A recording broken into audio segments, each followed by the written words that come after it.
Salut Gaël, je suis fascinée par le tarot, les cycles lunaires, les synchronicités, mais je suis aussi ingénieure. J'ai l'impression de vivre une double vie. C'est grave, docteur? J'adore, j'adore. Ouais, je comprends.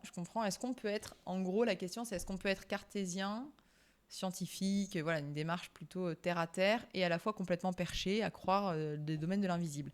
Bah ça, je crois que c'est presque la preuve du fait qu'on a un esprit scientifique, d'être capable d'envisager qu'il existe autre chose que la science n'explique pas encore, c'est d'avoir bien...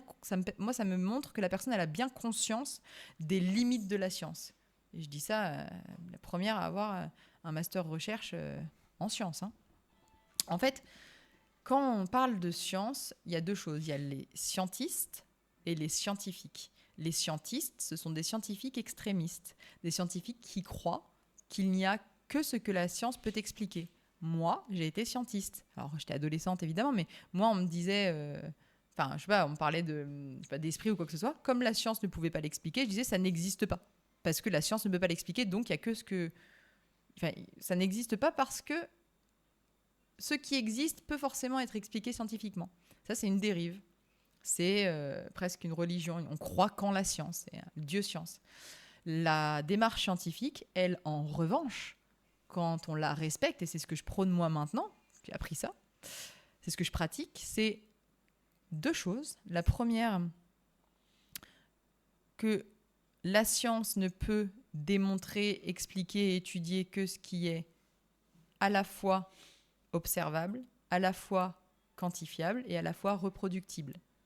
Donc, en l'occurrence, dès qu'on touche à quelque chose qui ne soit pas les trois, et c'est pas l'un des trois, hein, c'est les trois, on ne pourra pas l'étudier scientifiquement. Alors, bien sûr, la recherche fait qu'on peut mesurer, quantifier, observer de plus en plus de choses, n'empêche que, voilà.